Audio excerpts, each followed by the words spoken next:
Hello दोस्तों, नमस्कार, good morning. तो कैसे हैं आप लोग? मैं आशा करता हूँ आप सभी लोग बिल्कुल स्वस्थ होंगे और इस कोरोना काल में छुट्टी में अपने घर में अच्छे से पढ़ाई कर रहे होंगे। तो चलिए, टाइम ना वेस्ट करते हुए मैं फिर से लेके आया हूँ आपका पार्ट 4 लेके आया हूँ, सॉरी पार्ट 5 लेके आया हूँ, जिसमें आपके जीके के 20 क्वेश्चन हैं जो कि मोस्ट इम्पॉर्टेंट है और ये सभी भर्तियों के लिए अति महत्वपूर्ण है। तो चलिए, टाइम ना वेस्ट करते हुए फर्स्ट क्वेश्चन से स्टार्ट करते हैं। फर्स्ट क्वेश्चन देखते हैं आपका। फर्स्ट क्वेश्चन है आपका, बुद्ध के पूर्वजन्म पर आधारित कथा कौन सी है? तो वह है आपकी जातक कथा। अगला प्रश्न है आपका 82 नंबर। अभी तक मैं आपको 82 क्वेश्चन, ये मतलब 80 क्वेश्चन प्रोवाइड करवा चुका हूँ और इस वीडियो में मैं आपको पूरे 100 क्वेश्चन प्रोवाइड करवा दूंगा। तो चलिए देखते हैं अगला प्रश्न। अगला प्रश्न क्या है आपका? अगला प्रश्न है, अजंता की गुफाओं में किस प्रकार का ग्रंथ का चित्रण है?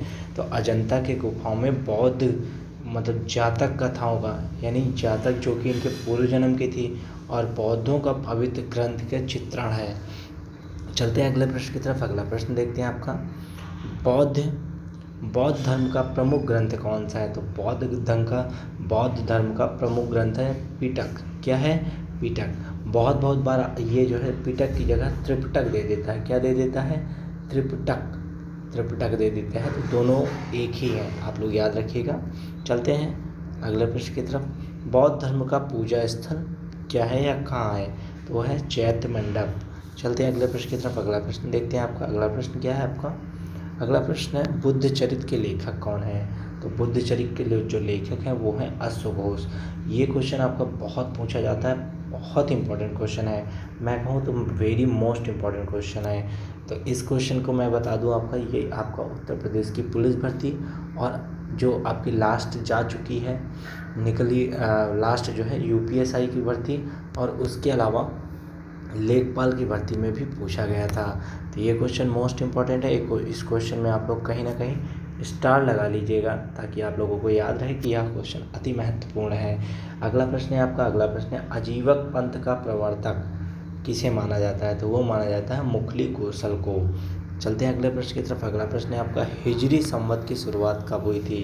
तो यह प्रश्न भी बहुत पूछा जाता है। तो हिजरी संवत की शुरुआत हुई थी 622 ईसा में।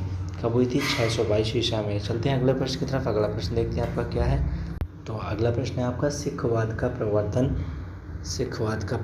कब हुआ था? सिखवाद का प्रवर्तन हुआ था 1500 ईसा पूर्व में हुआ था, या फिर कह सकते हैं 16वीं सदी में हुआ था। अगला प्रश्न है आपका, सूफी धर्म आंदोलन का विकास कब हुआ था? तो सूफी धर्म आंदोलन का विकास हुआ था 9वीं शताब्दी में। हर क्वेश्चन का नीचे उत्तर दिया हुआ है। अभी मैं आपसे कोई भी मॉक टेस्ट नहीं ले रहा हूँ, लेकिन जैसे ही मैं हिस्ट्री और हिंदी और हिस्ट्री हो गई आपकी, हिस्ट्री हो गई और उसके अलावा हिंदी हो गई आपकी, हिंदी हो गई और उसके अलावा आपका जैसे हो गया जीएस हो गया, जियोग्राफी हो गया, इनकी जब मैं क्लास आपको पूरी तरह पढ़ा दूंगा उसके बाद मैं आपसे डेली एक मॉक टेस्ट लिया करूंगा। तो चलिए देखते हैं अगला प्रश्न क्या है। अगला प्रश्न देखते हैं आपका, इस्लाम के प्रवर्तक। अगला प्रश्न है आपका, मैं रीड कर रहा हूँ, आप लोग ध्यान से सुनिएगा या फिर आप नोट डाउन में नोट करते जाइएगा। इस्लाम के प्रवर्तक हजरत मोहम्मद साहब का जन्म कहाँ हुआ था? तो इस्लाम धर्म का प्रथम या प्रवर्तक हैं तो इन्होंने किया था, किन्होंने किया था? हजरत मोहम्मद साहब द्वारा हुआ था। तो 570 ईसा पूर्व में हुआ था। कहाँ हुआ था? तो वो हुआ था मक्का में हुआ था। चलते हैं अगले प्रश्न की तरफ। अगला प्रश्न देखते हैं आपका, जैन धर्म के प्रथम तीर्थकर थे। तो जैन धर्म के प्रथम तीर्थकर कौन थे? तो वो थे ऋषभदेव। अगर मैं 23वें की बात करूं तो वो थे आपके पार्श्वनाथ। कौन से थे? पार्श्वनाथ थे। और मैं अगर 24वें की बात करूं तो 24वें थे आपके महावीर स्वामी। जैन धर्म के अंतिम तथा 24वें तीर्थकर थे महावीर स्वामी। चलते हैं अगले प्रश्न की तरफ। अगला प्रश्न है आपका, जैन तीर्थकर जीवनी का उल्लेख है कल्पसूत्र में। किसमें है? कल्पसूत्र में। तो अगला प्रश्न है आपका 94, महावीर की मृत्यु हुई थी। तो महावीर स्वामी थे, उनकी जो मृत्यु हुई थी वो कहाँ हुई थी? वो हुई थी पावापुरी में। कब हुई थी? तो 468 ईसा पूर्व हुई थी। यह क्वेश्चन बहुत पूछा जाता है और बहुत बार आपकी कॉम्पिटिटिव एग्ज़ाम में आ चुका है। तो मैं बात करूँ तो एसएससी यूपी ट्रिपल एससी से रिलेटेड जितनी भी वैकेंसी आने वाली हैं उनके लिए ये क्वेश्चन बहुत इंपॉर्टेंट है। वो चलिए अगले प्रश्न देखते हैं। अगला प्रश्न है आपका 95। तो 95 क्वेश्चन मैं रीड कर रहा हूँ। 95 क्वेश्चन कौन सा है?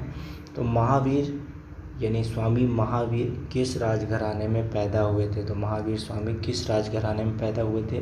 तो वो हुए थे क्षत्रिय राजघराने में पैदा हुए थे।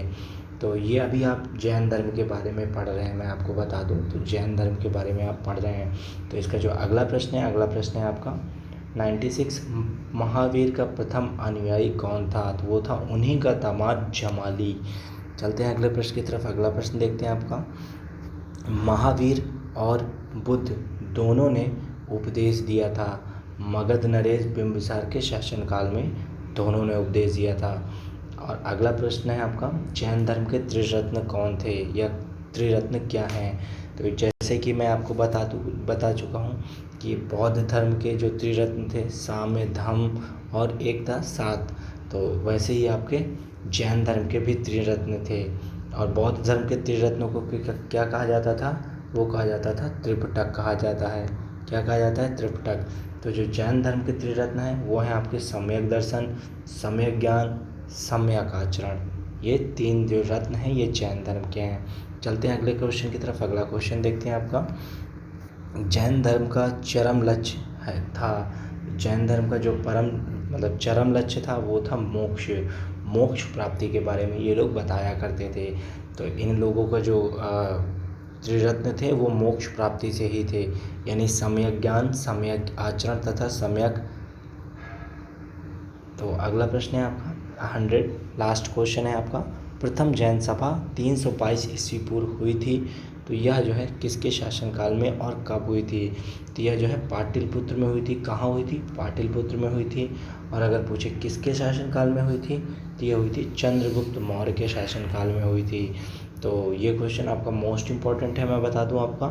तो जो भी आप लोगों में अगर कोई है, मतलब आपके फैमिली में या फ्रेंड सर्कल में, या आप खुद तैयारी कर रहे हैं, तो अभी तक अगर आपने इस चैनल को सब्सक्राइब नहीं किया है तो प्लीज़ आप सब्सक्राइब कर लीजिए और उसके साथ साथ आप बेल आइकन भी दबा दीजिएगा।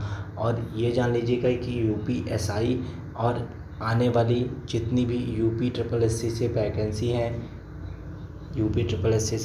हैं, जैसे कि आपकी उत्तर प्रदेश की पुलिस भर्ती